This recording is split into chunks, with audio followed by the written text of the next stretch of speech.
नमस्ते, मैं doctor Sunil Pawar, gastroenterologist और लीवर स्पेशलिस्ट विमान नगर पुणे यहाँ पे प्रैक्टिस करता हूँ। यह चैनल मैंने पेट के संबंधित बीमारी के जानकारी के लिए बनाया है। अगर आपको रेगुलर अपडेट चाहिए तो सब्सक्राइब करें और बेल आइकॉन पे क्लिक करें। आज का टॉपिक है Fisher.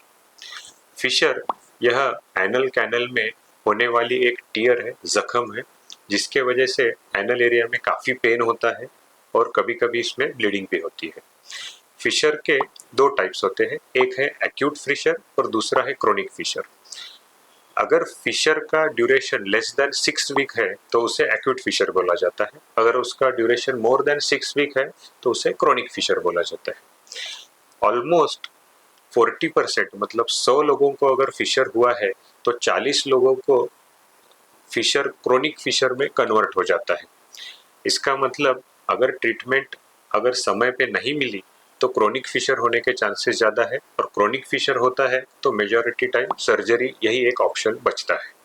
Fisher most commonly anal area के पिछले हिस्से में होता है और वहाँ ब्लड सप्लाई भी कम होता है, इसलिए हीलिंग भी स्लो होती है। फिशर होने के रीजन अब हम जानेंगे। फिशर जनरली कॉन्स्टिपेशन की वजह से होता है, जिसमें स्टूल काफी हार्ड होते हैं और स्टूल पास होते वक्त एनल एरिया में जख्म हो जाती है। दूसरा, अगर किसी को सीवियर डायरिया हो रहा है, डायरिया एकदम फास्ट अगर स्टूल पास होता है एनल कैनल से, तब भी वो एनल कैनल को जख्म कर सकता है। प्रेगनेंसी और वजाइनल डिलीवरी, इन दोनों में भी फिशर के चांसेस काफी होते हैं।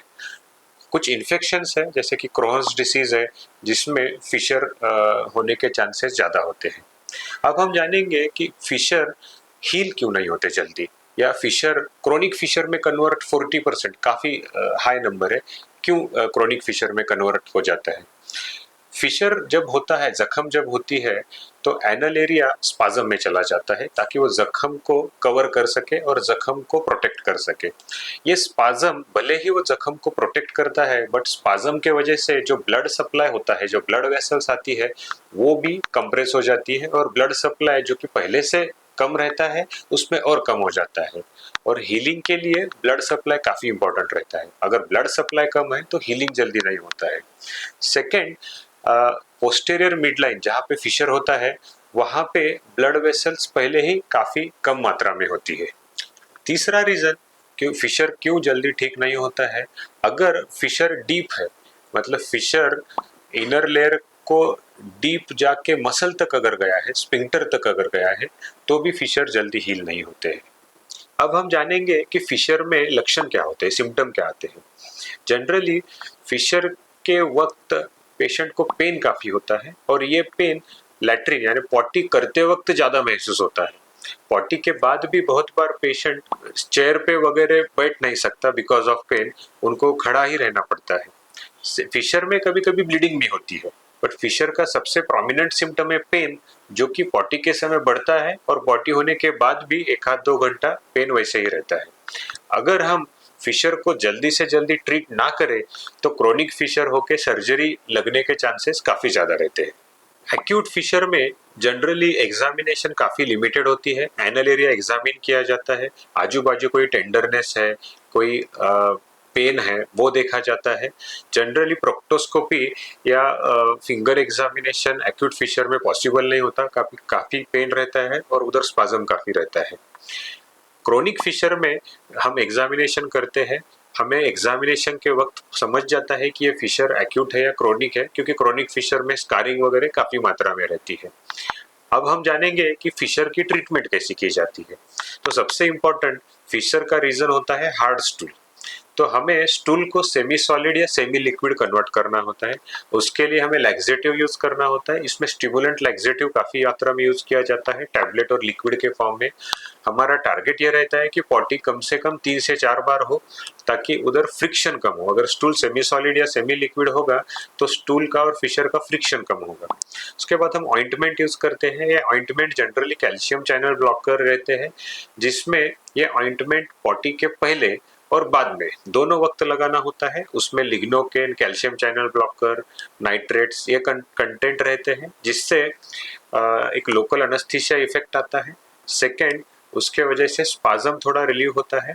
और जो लुब्रिकेंट इफेक्ट है उससे फ्रिक्शन और कम होता है। अगर पॉटी किसी को दिन में 3-4 बार हो रही है तो उनको ऑइंटमेंट डबल टाइम, मतलब पहले और बाद में, मतलब 4 बार पॉटी होती है तो 8 बार ऑइंटमेंट यूज करना होता है।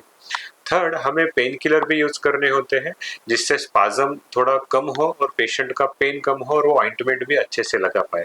सिट्स बाथ भी करने होते हैं। सिट्स बाथ मतलब वार्म वाटर टब में लेना होता है, उसमें सुबह 15 मिनट, शाम को 15 मिनट बैठना होता है, जिससे वार्म तो वाटर से उधर स्वेलिंग कम होता है, ब्लड फ्लो अच्छा होता है और हीलिंग में इम्प्रूवमेंट होती है। इस सिट्स बाथ के वक्त सोप का यूज ना करें। सिट्स बाथ के बाद एनल एरिया ड्राई करने के लिए टिश्यू पेपर जस्ट हल्के से उधर चिपकाए, उधर घिसे मत ताकि और फिशर ना बढ़े। Second, you can use hair dryer. Hair dryer low heat mode पे यूज करके एनल एरिया ड्राई कर सकते हैं। अगर फिशर क्रोनिक है, ठीक ही नहीं हो रहा है, तो फिर सर्जरी पिक्चर में आती है।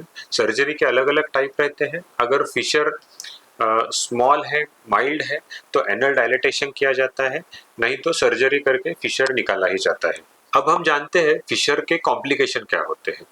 फिशर के वजह से एनल एरिया और पेरिएनल एरिया में एब्सेस मतलब पस पॉकेट हो सकते हैं। सेकेंड, फिशर एब्सेस करके उसके बाद फिस्टुला में कन्वर्ट हो सकता है। पेशेंट का और एक क्वेश्चन रहता है कि एक्यूट फिशर में कितने दिन हमें वेट करना चाहिए, ट्रीटमेंट का रिस्पांस आ रहा है कि नहीं, क्रोनिक फिशर में कन्वर्ट हुआ कि नहीं, या तो सर्जरी जाने के लिए। अगर फिशर के सिम्टम प्रोग्रेसिवली इंप्रूव हो रहे हैं तो ट्रीटमेंट हम 2 महीने तक कंटिन्यू रखते हैं। अगर 2 महीने बाद भी फिशर ठीक नहीं होता है, देन हम कोलोनोस्कोपी करके देखते हैं कि और कोई तो दूसरा बीमारी नहीं है जो फिशर के लिए, एंड नहीं तो फिर ऑपरेशन एक ऑप्शन हमें देखना पड़ता है। तो आज के वीडियो में हमने देखा कि एनल फिशर होता क्या है, उसके 2 टाइप्स क्या होते हैं, वो क्यों होता है, उसमें इतना पेन क्यों होता है, उसका ट्रीटमेंट कैसे करना चाहिए, और अगर उसका ट्रीटमेंट प्रॉपर नहीं हुआ तो क्या कॉम्प्लिकेशन हो सकते हैं। अगर आपको यह वीडियो पसंद आया है तो लाइक करें और शेयर करें। अगर आपको कोई क्वेश्चन है तो कमेंट बॉक्स पे जरूर लिखें, हम उसके उत्तर देने का प्रयास करेंगे। Thank you.